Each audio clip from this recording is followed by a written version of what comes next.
Assalamualaikum warahmatullahi wabarakatuh. Selamat jumpa pemirsa. Bagaimana kabar Anda hari ini? Saya doakan semoga kita semua sehat selalu dan berbahagia.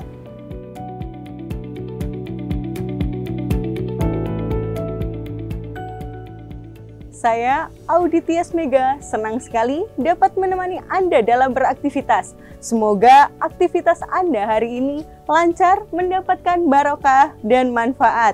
Amin.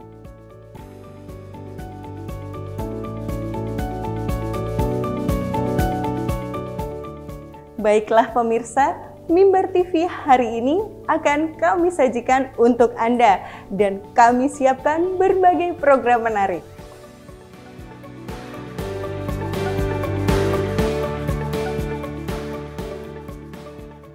Dan tentunya Mimbar TV selalu mempersembahkan program-program yang menarik, berkualitas, membuka wawasan, dan menjadi informasi positif, inspiratif yang spesial untuk Anda hari ini. Semoga para pemirsa semuanya mendapatkan manfaat dari berbagai program yang telah kami sajikan. Pemirsa, dengan bangga kami persembahkan Mimbar TV hari ini. Dan selamat menyaksikan. Mimbar TV menjalin informasi selaras di hati. Wassalamualaikum warahmatullahi wabarakatuh.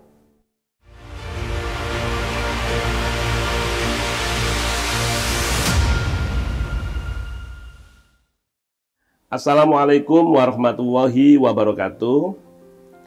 Salam sejahtera bagi kita semuanya. Shalom. Om Swastiastu, Namo Buddhaya, Salam Kebajikan, Rahayu. Saya Dr. Haji Husnul Marom, Magister Hukum Islam, Kepala Kanwil Kementerian Agama Provinsi Jawa Timur, mengucapkan selamat dan sukses. Mimbar TV telah memberikan pencerahan-pencerahan kepada kita semuanya, informasi-informasi yang terbaik bagi kita semuanya, sehingga Mimbar TV ini menjadi kebanggaan masyarakat Jawa Timur khususnya dan masyarakat Indonesia pada umumnya. Mudah-mudahan Mimbar TV ini selalu berinovasi, inovasi-inovasi yang lebih baik sehingga banyak hal yang bisa diberikan manfaatnya kepada bangsa dan NKRI tercinta. Dan yang paling penting lagi, Mimbar TV ini adalah TV yang moderat, TV yang selalu menampilkan moderasi beragama di 38 kabupaten kota, tidak hanya di bidang pendidikan saja, tetapi sumber daya manusia khususnya ASN Kementerian Agama dan SDM yang ada di masyarakat di Jawa Timur selalu diberikan motivasi yang terbaik, dan ini buktinya sudah banyak tayangan dari Mimbar TV yang luar biasa. Saya yakin Mimbar TV ini akan melejit dengan cepatnya karena disertai dengan teknologi yang tinggi, dan saya yakin mudah-mudahan Mimbar TV ini betul-betul menjadi televisi yang menjadi televisi tauladan bagi seluruh televisi yang ada di negeri tercinta, bahkan di dunia, karena semuanya memberikan nilai-nilai kemanfaatan yang luar biasa bagi bangsa dan negeri tercinta Indonesia. Terima kasih. Wassalamualaikum warahmatullahi wabarakatuh. Salam sejahtera bagi kita semuanya. Salam, Om Santi, Santi, Santi Om. Namo Buddhaya, Rahayu.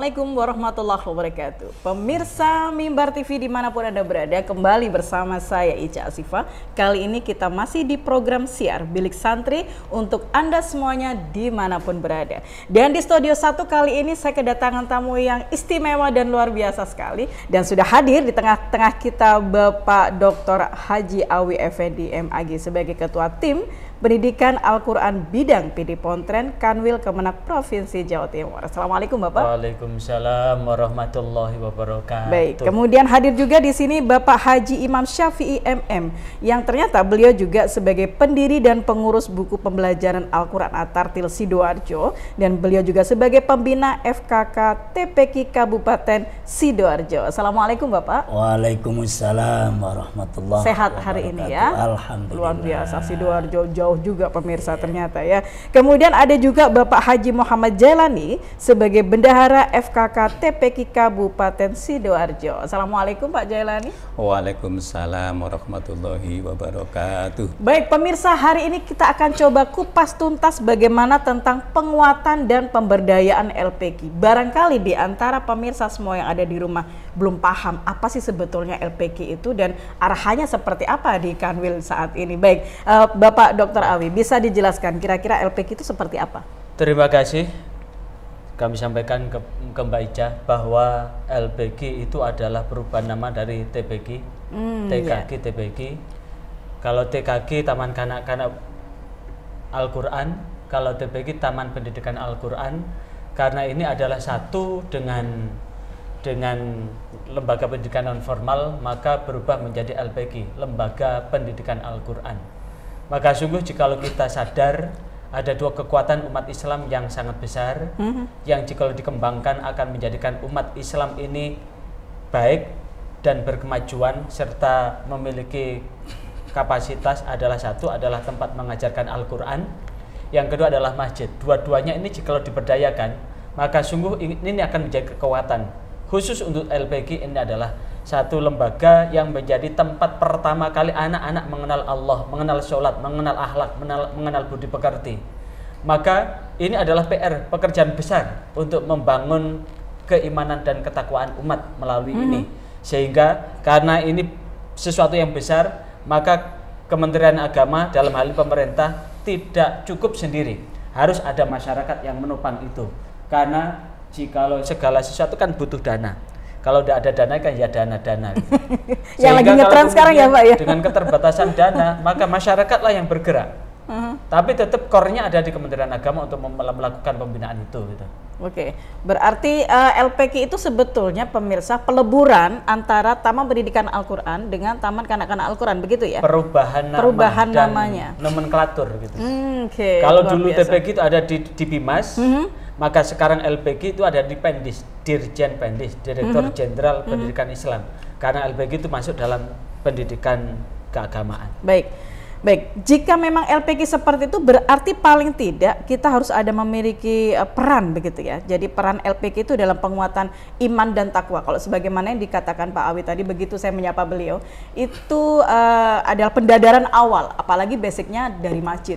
Memberikan edukasi bagaimana agama itu bisa dipahami oleh anak-anak usia dini. Nah sekarang kira-kira peran LPQ dalam penguatan IMTAK, saya ingin bertanya kepada Pak Safi, seperti apa Bapak? Iya, iman itu terjadi karena ada dua. Satu, informasi yang diterima, dan informasi itu harus benar. Yang kedua, alat penerima informasi, panca indera ciptaan Allah. Tidak ada informasi yang paling benar melainkan kalamullah. Kalamullah itu adalah kitab Allah, kitab suci Al-Quran. Makanya kalau kita ingin menanamkan keimanan terlebih dahulu, maka ikhtiar pertama harus generasi kita pandai tartil dalam membaca Al-Quran. Yang kedua, tidak hanya sebatas membaca di lesan. Kalau ingin menguasai teknologi, makanya kesempurnaan membaca harus dilanjutkan setelah lesan, akal dan hati. disambungkan begitu disambungkan. Maka kalau sudah bisa membaca dengan akal berarti memahami kaidah isi, akan tahu kandungan-kandungan Al-Qur'an. Sehingga anak-anak generasi kita pandai lesannya dengan tartil, memahami makna, akan menemukan sebuah penemuan-penemuan baru di bidang teknologi nantinya. Begitu. Sehingga harapannya bisa menerjemahkan apa yang dalam kandungan Al-Qur'an itu ke dalam realitas sehari-hari ya. Berhenti untuk pandai membaca. Dan ini tantangan bagi kita semua untuk bisa mewujudkan itu dengan kondisi yang saat ini luar biasa sesuai dengan digitalisasi. Iya, betul kita. Baik, luar biasa. Pak Jailani, ini kaitannya dengan fundraising nih Pak. Ini seperti apa progresnya LPG itu? Ya, terima kasih. Terkait dengan progres TPG untuk kelangsungan pembelajaran TPG memang membutuhkan satu dana operasional yang memang kalau dari awalnya adalah dari keikhlasan para ustadz-ustadzah yang untuk membentuk generasi yang Qur'ani bagi anak-anak. Mereka mengajar apa adanya di Al-Quran di musola dan masjid. Nah, berhubung sekarang dengan perkembangan, maka sekarang ada yang namanya TPG, Taman Pendidikan Al-Quran. Dan untuk itu tentunya untuk kelancaran dari pelaksanaan itu dibutuhkanlah yang namanya dana operasional, yang tentunya dari awalnya memang ada peran serta dari masyarakat, ya mungkin ada iuran anak-anak sekedarnya, dan dari situ sekarang ini sudah ada kepedulian dari pemerintah karena pemerintah merasa terbantu sekali dengan pendidikan anak-anak, terutama untuk pendidikan mempersiapkan generasi yang Qur'ani, sehingga mereka itu nantinya diharapkan yang anak-anak berakhlakul karimah. Oke, siap. Mengingat tentang apa yang akan disampaikan oleh pemerintah berkaitan dengan dana, ditahan dulu Pak, kita akan kembali bahas lebih lanjut bagaimana fundraising untuk LPG saat ini. Jangan kemana-mana, saat lagi kami akan kembali.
Assalamualaikum warahmatullahi wabarakatuh. Saya Dr. Muhammad As'adul Anam, Kepala Bidang Pendidikan Diniyah dan Pondok Pesantren Kambil Kementerian Agama Jawa Timur.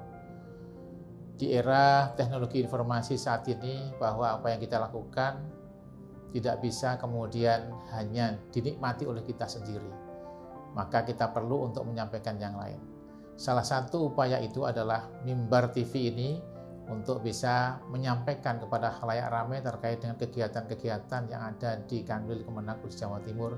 Khususnya kami berharap nanti ada sinergi dengan pendidikan diniyah dan pondok pesantren. Karena banyak hal yang kemudian perlu disampaikan kepada masyarakat ataupun informasi disampaikan kepada masyarakat terkait dengan pendidikan yang ada di pesantren. Oleh karena itu, saya selaku Kepala Bidang mendukung kegiatan yang ada di Mimbar TV ataupun berkontribusi terhadap pengisian acara yang ada di Mimbar TV. Terima kasih Mimbar TV, selamat berkarya dan semoga selalu berada di hati pemirsa. Demikian, wassalamualaikum warahmatullahi wabarakatuh. Baik, pemirsa dimanapun Anda berada, Bilik Santri masih hadir untuk Anda semuanya bersama saya Ica Asifah. Baik, dengan Pak Awi saat ini kita sudah melihat LPK itu gambarannya seperti apa, dan dari sisi fundraising pembiasaannya tadi pembiayaan tadi sudah kita lihat sebagian. Nah, kira-kira untuk kondisi terkini saat ini perkembangan LPK di titik mana, Bapak? Per hari ini data LPK ada 48.102 yang aktif. Kemudian yang perlu update daftar ulang untuk refresh ada 34.112. Yang proses daftar belum keluar jobnya 730. Sementara ketersediaan anggaran sekarang ini ada namanya bantuan operasional pendidikan. Ada bantuan rehab RKB, ada bantuan insentif. Untuk bantuan insentif itu baru mencukupi sekitar 7% dari jumlah guru yang ada. Sementara untuk bantuan operasional baru 5% dari jumlah yang ada. Maka tentu jikalau berkaca pada hal seperti ini masih jauh dari ketercukupan. Itu dari segi pendanaan. Maka sinergi dengan masyarakat ini penting, sehingga hubungan sinergi antara pemerintah dengan masyarakat masih nyambung. Sementara itu, saat ini sudah ada namanya standarisasi profesi pendidik Al-Quran, yang saat ini Kementerian Agama dalam hal ini Subdit Pendidikan Al-Quran bekerja sama dengan Darul Quran. Dalam hal ini ada namanya LSP, Lembaga Standarisasi Profesi. LSP ini langsung menjadi underway dari BNSP, Badan Nasional Standar Pendidikan. Maka tentu ini adalah bagian dari meletakkan standar minimal seorang guru Al-Quran itu kayak apa. Dan itu alhamdulillah sudah disampaikan. Di samping saya ini, selain pembina sebagai pembina Forum Komunikasi Kepala Taman Pendidikan Al-Quran, juga sekaligus sebagai pendiri salah satu metode, yaitu metode Atartil. Sehingga standar ini tinggal dari sekian metode yang ada di Jawa Timur ini bisa duduk bareng untuk membuat standar yang di situ seluruhnya memberlakukan dengan standar itu. Yang tentu sama dengan yang ditetapkan oleh LSP, Lembaga Standar Profesi Pendidikan Al-Quran yang ditetapkan di Jakarta itu. Baik, ini ada yang perlu kita harus fokuskan ini Pak Awi. Ada beberapa pertanyaan dari pemirsa yang ada di rumah juga. Ini pendaftarannya TPQ untuk bisa approach gitu kan, untuk bisa mendirikan TPQ e-jobnya itu melalui apa gitu. Kalau dulu itu kan melalui Pontren yang ada di Kementerian Agama Kota Kabupaten. Nah, untuk saat ini sepertinya berbasis aplikasi sekarang begitu ya. Berbasis aplikasi di Sipdar yang dilakukan oleh pelaku operator TPQ itu sendiri. Dari masyarakat yang hendak mendirikan TPQ, ada operatornya yang mulai IT lah. Silahkan diunduh Sipdar gitu. Di situ sudah langsung ada proses itu. Kemudian setelah itu daftar di situ, verifikator, kemudian yang menerbitkan sertifikat langsung kabupaten kota sekarang. Sehingga jarak untuk komunikasi antara masyarakat dengan pemerintah lebih dekat gitu. Iya, lebih mengena karena iya. masuk di aplikasi tadi. Nah, itu pemirsa. Jadi di antara pemirsa yang ada di rumah barangkali saya membutuhkan untuk bisa mendirikan TPQ, kemudian ijobnya seperti apa. Nah, ternyata Anda tidak perlu lagi datang ke kantor, datang ke Kementerian Agama baik di kabupaten ataupun kota, tetapi cukup klik di Sibdar aja. Nanti di situ akan muncul prosedurnya seperti apa bahan dan berkas-berkas yang perlu diupload. Nah, sehingga itu nanti dengan sendirinya akan bisa ada verifikasi dan muncullah ijobnya. Baik, dengan Pak Safi'i, menarik sekali ketika kita bicara tentang metodologi. Nah, ketika kita bicara tentang metodologi, sepakat saya jika seandainya beberapa metodologi yang ada di Indonesia itu dijadikan satu, kemudian ada satu kata sepakat, kurikulum yang dimunculkan itu menjadi standar, sehingga TPQ itu nantinya akan menggunakan kurikulum ini yang menjadi standar nasional. Menurut Bapak seperti apa kira-kira pandangannya tentang metodologi pengajaran? Iya, sebenarnya ada kesalahkaprahan tentang istilah metodologi. Ya. Itu kalau saya mengistilahkan adalah al-maddah, bahan ajar. Ya. Justru metodologi itu juga kita standarkan bagi KBM, TPQ. Pakai bahan ajar apapun. At-tartil, tartila, tilawati, ikro, ada 37 bahan ajar buku, literatur. Literasinya ada lebih dari jadi metodologinya 30. Kita standarkan. Nah, ini yang kami ikhtiari. Sudah masuk tahun ke-27. Oh, luar biasa. Ya tinggal nanti kemauan seperti profesor ini untuk mengumpulkan yang dikatakan tadi, menstandarkan. Karena selama 27 tahun ini kami bagi jamaah-jamaah yang pemakai literatur kami harus memasuki pelatihan terlebih dahulu. Di situ distandarkan bagaimana KBM-nya, kemudian kurikulumnya, kemudian keadministrasiannya yang harus dipenuhi oleh sebuah TPQ. Baru kalau sudah memenuhi, kita berikan semacam sertifikat. Ya, tingkat kelayakan ada di sini. Potensinya sudah pas begitu ya kan. Betul. Nah, terserah nanti kalau distandarkan sesuai kemauan Kemenak, monggo berapa. Yang jelas di kami, perkumpulan kami, kita menstandarkan seperti gayanya MTQ, belum membaca Al-Quran punya poin 100. Oh begitu. Iya. Sudah ada nilainya. Iya, kan tabungan. Iya, kemudian tabungan nilai. Kita perintahkan untuk membaca. Iya. Karena ini calon guru Quran, ya kualitasnya di atasnya para imam masjid. Siap. Sehingga kami punya standar 80. Wah, keren. Sehingga kalau membaca Al-Quran dengan sebanyak setelah suratul Fatihah 15 baris dan itu buka baca, ternyata melebihi kesalahannya lebih dari 20, kita belum bisa memberikan yang namanya sertifikat. Berarti masih belum kompeten untuk menjadi guru ngaji. Iya, seperti wah itu. Keren ini ya, semakin high saja nanti ya kelasnya guru ngaji. Baik pemirsa, jangan kemana-mana, semakin enak saja kita untuk bisa berdiskusi di kesempatan edisi hari ini, dan kita sesaat lagi akan kembali.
Baik, Mimbar TV masih bersama Anda, pemirsa yang ada di rumah dan dimanapun Anda berada. Dan kali ini kita akan membahas tentang bagaimana sih pentingnya pemberdayaan masyarakat dalam pengembangan LPG. Monggo Pak Jailani, mungkin bisa dibantu dijelaskan. Ya, terima kasih. Dalam hal ini pemberdayaan masyarakat terhadap TPG itu sangat bagus sekali. Jadi dengan adanya TPG dan anak-anak juga semuanya sekarang sudah belajar di TPG, maka orang tua selalu antusias untuk senantiasa mendaftarkan anaknya kepada TPG, karena di situ TPG memang membentuk untuk membentuk anak-anak generasi yang Qurani, karena dengan adanya itu orang tua merasa terbantu dengan pendidikan akhlak dari anak-anaknya itu. Nah, terkait dengan operasional, memang pemberdayaan dari masyarakat memang masih belum bisa diandalkan, sehingga alhamdulillah sampai dengan saat ini kepedulian pemerintah dari tahun ke tahun semakin meningkat. Iya. Bicara tentang kepedulian pemerintah nih Pak, ini yang mungkin ditunggu-tunggu sama guru ngaji dan TPG yang ada di rumah. Ini seperti apa? Apakah itu memang ada timelinenya? Jadi ada waktunya, misalkan setiap bulan apa, ada dana yang bisa dibantukan ke lembaga atau seperti apa kira-kira? Ya, terima kasih. Terkait kepedulian pemerintah terhadap guru ngaji yang berada di TPG itu dimulai di tahun 2004. Yeah. Jadi waktu itu ada sekitar dana 1,2 miliar yang diberikan pemerintah yang dinamakan dengan dana insentif guru ngaji.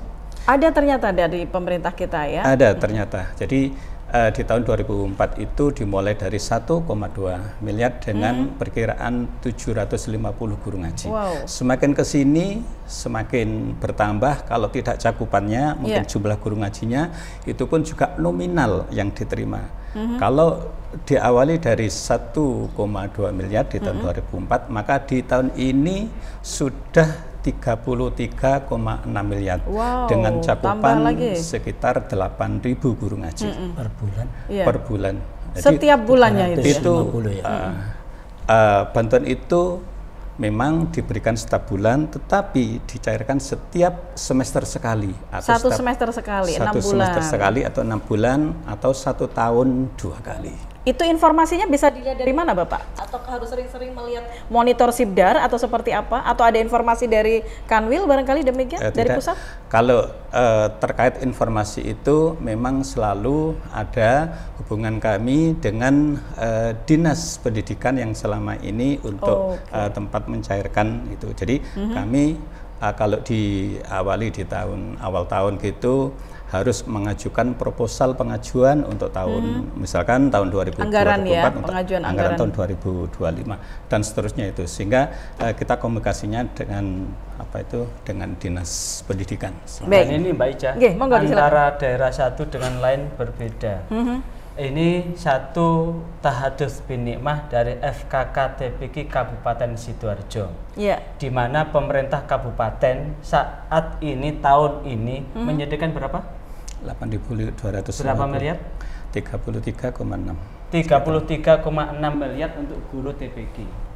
Berarti kondisional. Ada satu di kabupaten lain itu 1 tahun hanya 400.000. Oh iya. Sementara ini di Kabupaten Sidoarjo yang kemudian untuk mengolahnya diserahkan ke FKK TPG itu 1 bulannya 350.000 dan setiap 6 bulan terima 2.200.000. Iya. Berarti ini primordial masing-masing kabupaten kota yang dimasukkan. Itu merupakan kebijakan, kepedulian dari masing-masing dan itu tidak lepas dari dari forum yang sudah kita rintis, kita dirikan, karena bagaimanapun juga forum ini adalah bagian dari lembaga pemberdayaan masyarakat yang akan menjembatani. Ibarat kita punya mobil begitu ya, mobil ini adalah mobil Kementerian Agama, butuh spion. Spion inilah yang kemudian akan mengawal laju mobil. Pemberantasan buta aksara Al-Quran ini adalah sebagai tusinya Kementerian Agama untuk membina, tapi butuh spion.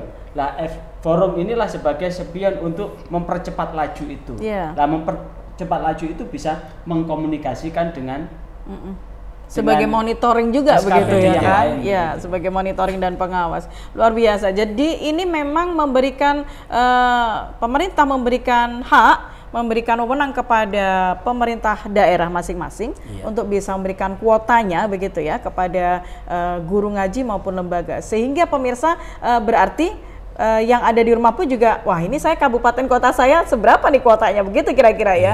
Baik, luar biasa. Baik Pak Awe, melihat tentang pemberdayaan atau standarisasi proses pendidikan Al-Quran, standarnya itu sebetulnya untuk Kementerian Agama seperti apa? Terkait dengan standar profesi, kemarin masih baru sosialisasi dari apa yang disampaikan oleh Subdit PK, masih di angkatan 1, 2, 3 kemarin, sehingga kalau kemudian saya simak, tidak jauh beda dari apa yang telah dilakukan oleh perumus madah-madah, materi-materi termasuk diantaranya At-Tartil, Tilawati dan sebagainya. Tinggal bagaimana pola penilaian itu yang perlu disepakati bersama. Nilainya berapa dan modelnya kayak apa. Kalau misalkan BMK At-Tartil ini dengan pola seperti LPTQ nguji, dikasih 100, kemudian kalau salah ya dikurangi dengan kesalahan itu. Ya, barangkali. Monggo, Pak Syafi'i bisa menambahkan sedikit tentang standarisasi dari proses pendidikan Al-Quran. Iya, kan khusus di Kabupaten Sidoarjo, dengan perhatiannya pemerintah semakin meningkat. 2004 1,2 miliar, 2024 33, sekian miliar.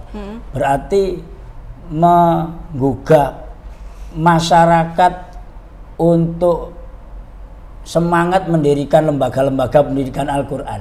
Nah, kalau kita tidak membentengi dengan guru-guru yang berkualitas, maka hanya sekedar tujuan mendirikan TPQ, parameternya semakin tidak jelas. Tujuannya hanya bantuan. Jadi orientasinya jadi beda. Iya, makanya kita harus memberikan standar. Dan apa itu idealnya dari pihak yang memberikan bantuan-bantuan itu juga komunikasi kepada kita. Mana guru Al-Quran sebenarnya, guru TPQ yang betul-betul layak, yang sudah memiliki standar-standar itu. Baik, luar biasa. Bicara tentang standar akan banyak kita kupas setelah ini, pemirsa jangan kemana-mana, sesaat lagi kami akan kembali.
Pak Awe, ini kita bicara tentang kurikulum nih yang terakhir. Saya pernah baca di websitenya Kementerian Agama Republik Indonesia bahwa ada satu kurikulum panduan, kurikulum nasional yang itu memang paling tidak standarnya TPQ pakai itulah gitu kan. Sehingga nanti pola pengajarannya itu akan bisa lebih lebih komplement dan lebih fix dan sasarannya bisa tepat. Itu seperti apa? Ini kebetulan per 2024 ini udah terbit keputusan Direktorat Jenderal Pendidikan Islam terkait dengan standar nasional pendidikan TPQ, TKQ, kemudian Ta'limul Quran lil Aulad. Kalau TKQ itu adalah anak usia 3 sampai 6 tahun, TPQ 7 sampai 12 tahun, kemudian Ta'limul Quran lil Aulad itu adalah 13 sampai 15. Maka standar ketercapaian itu tidak jauh berbeda dengan yang sudah dirumuskan oleh pengembang dari metode yang ada. Itu terbagi dalam paket dasar, paket marhalah, kemampuan, kualitas apa yang perlu dicapai dalam kurun waktu yang telah ditetapkan, materi-materinya apa, baik materi pokok maupun materi inti.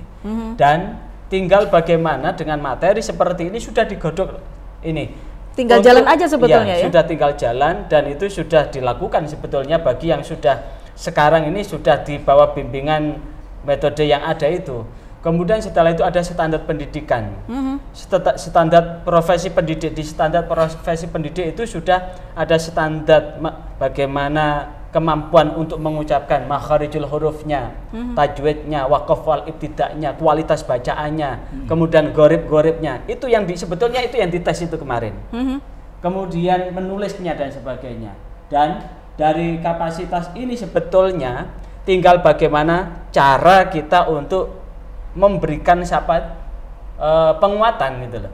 Cara untuk memberikan penguatan. Kalau kemudian seluruhnya memberikan penguatan yang sama, anggaplah semuanya dengan bertolak dari berapa persen dari kemampuan.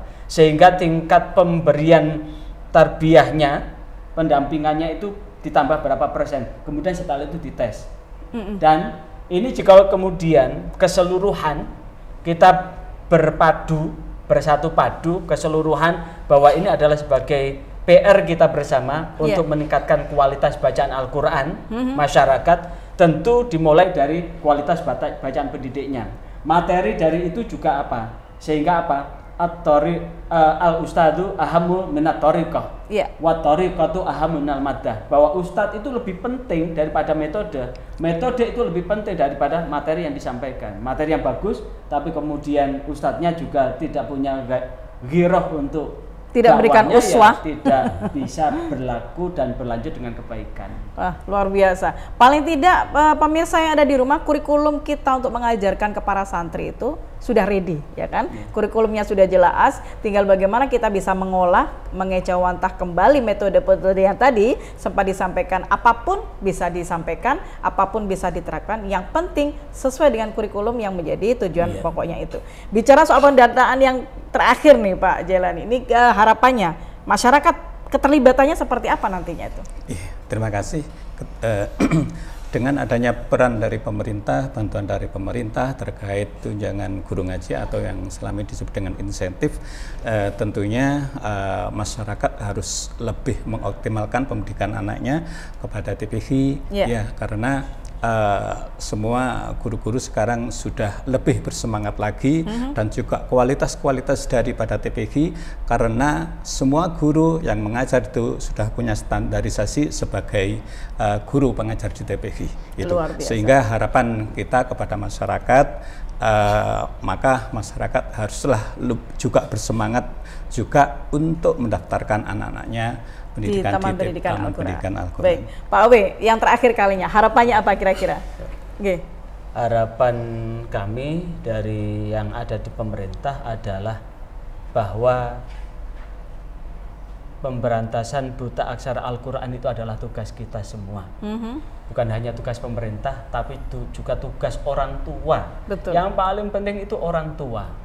Bagaimana orang tua yang sampai detik ini, mohon maaf, orang tua hanya membuat aja, tapi tidak memikirkan bagaimana keimanan dan ketakwaannya. Kelanjutannya seperti apa? Bahkan ngaji aja tidak ngantarkan, dititipkan. Wong bikin itu tidak dititipkan. Ketika proses pendidikan kok dititipkan. Itu yang realita juga. Iya, Pak Syafi'i ada tambahan ini. Harapannya Pak Syafi'i mengenai tentang metodologi juga tentang betul. urgensi Kalau saya pendidikan. sih ke pengasuhnya, ke guru-gurunya. Iya. Kita niat tetap tidak boleh berubah. Iya. Hanya semata-mata pengabdian untuk Allah. Kalau ada perhatian pemerintah atau yang lain, anggaplah itu sebuah bonus. Untuk itu ada kaidah ngaji wajib, pinter gak wajib. Untuk itu guru-guru kalau sudah ingin berkhidmat kepada Al-Quran harus disempurnakan ilmunya. Jadi pakai mada, literatur apa, dicari guru-gurunya, ngangsu ilmu ke sana sebanyak-banyaknya. Berkenaan nanti distandarkan ternyata tidak standar. Yang penting sudah belajar. Betul. Nah, itu sudah ada bekal. Sudah ada bekal, itu yang paling utama. Baik, terima kasih Pak Syafi'i, Pak Jailani dan juga Pak W sudah kersorawo di Studio 1 dan luar biasa. Pemirsa, menuntut ilmu itu tidak ada sekat baik ruang dan waktu. Maka itu pusatkan niat kita kepada Allah dan yakinlah bahwa ilmu akan berkembang dan kelak akan bisa membuat kita lebih bermanfaat untuk umat. Saya Ica Asifah, sampai jumpa di lain kesempatan. Assalamualaikum warahmatullahi wabarakatuh. Waalaikumsalam warahmatullahi wabarakatuh.